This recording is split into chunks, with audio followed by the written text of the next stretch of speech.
Hello and welcome to the Analog Leftie. My name is Elise. After getting my vacuum filler fountain pen, the next thing that got me curious were pocket fountain pens. I thought it was something that would be right up my alley, especially as someone with small hands. So today I wanted to share my experience with what I chose for my first pocket fountain pen, which is the HongDian M2. This pen first caught my eye when I purchased the Asvine V126. If you watched my previous video on that pen, you would know that the Asvine storefront on Amazon also sells HongDian branded fountain pens. If you're curious about that and the provenance of HongDian and Asvine and all of that, I suggest you watch that video first. So anyway, the HongDian M2 comes in a lot of other different colorways, but I opted for this beautiful army green. As you know, I love blues and greens, and that just looks perfect to me.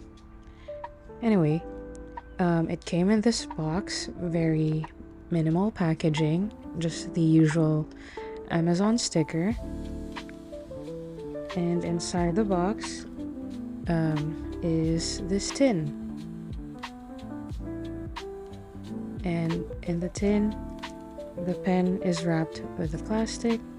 It's quite nice for a fountain pen tin, and I'm sure you can take this if you want to take the pen traveling with you. The HongDian M2 is definitely a pocket-sized pen. It's about the length of my pointer finger up to where it meets my thumb, both capped and uncapped. It's difficult to tell because the cap is not transparent, but you can take it off in about 1.5 turns. And this is how the pen lines up with my pointer finger without the cap. The HongDian M2 is significantly shorter in comparison to my other pens. Here is how it stacks up to my Pilot Kakuno, Asvine V126, and Lamy AL Star when uncapped. However, it transforms to a full-length pen once you post the cap on, which is a friction post. So the pen is made from anodized aluminum, and the anodizing process prevents the paint or coloring from peeling off from the pen body. And the anodizing process also gives the pen that matte textured finish, so you can see it's shining, but it's not slick, and it's not a fingerprint magnet that way. It also has a spring-loaded clip, and on the cap is an engraved HongDian M2 branding, and it's in a nice minimalist font, which I really like. And I think the best part for me about this pen is this beautiful finial. If you can see, the finial has two cats which almost depict the yin and yang symbol. I'm not sure what the significance of that is to the brand or the pen model, but it's just so cute to me. Now let's take a closer look at the construction of this pen. Since the pen body is made of metal, you'll notice that there is some wear on the threads because of metal grating against metal when you cap and uncap the pen. And let's take a look inside. When you take apart the barrel from this section, you'll see that there is a rubber O-ring, which is nice to have to relieve some of the pressure when the body and sections meet. The wear on the threads here isn't as bad on the cap or on the barrel. Also, if you are quite sensitive, there is the grating sound when you post and unpost the cap. I'm not sure if my mic will be able to pick this up, but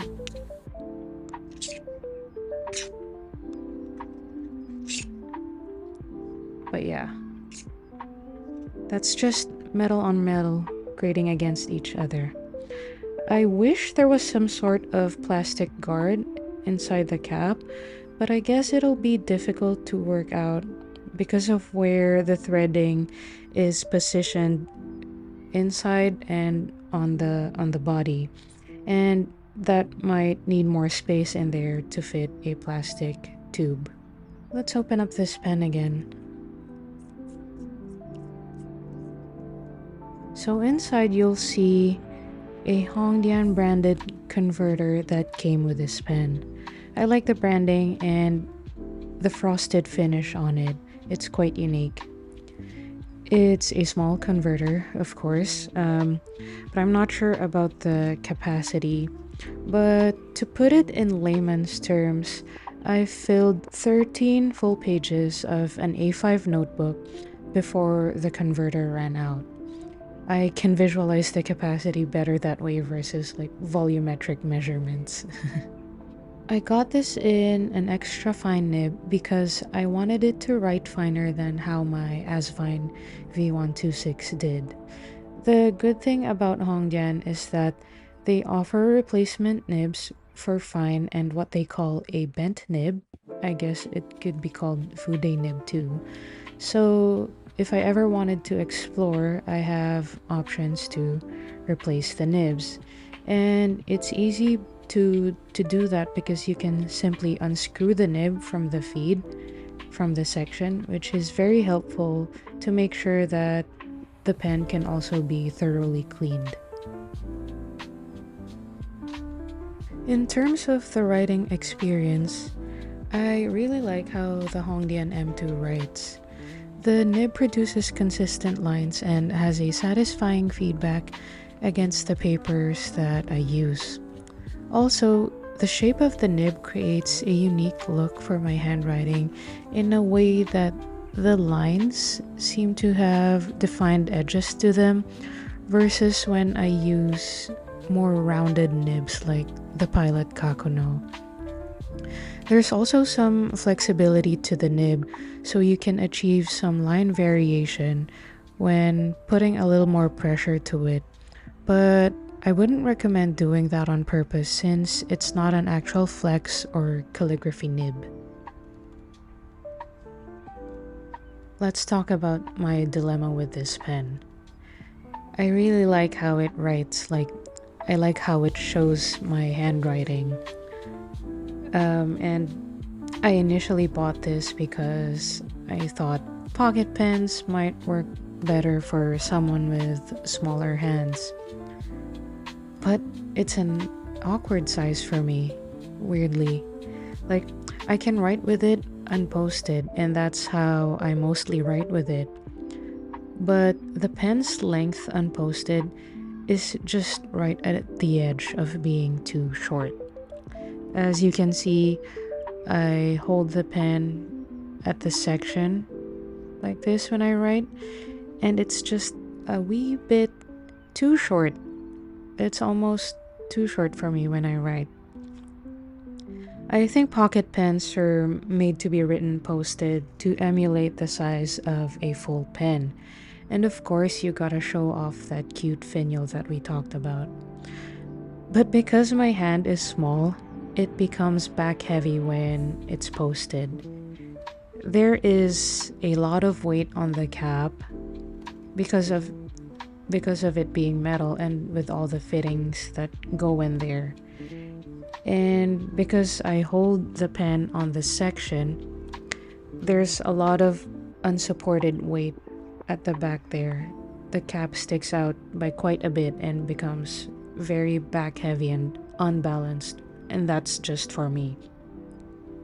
Again, I think this is more of an issue with my small hand. If you have a normal sized hand, you might not have this issue because you'd have more support towards the back of the pen. Or if you have small hands but you hold the pen a little higher up the body like this. I don't know who writes that way. Maybe it might work for you.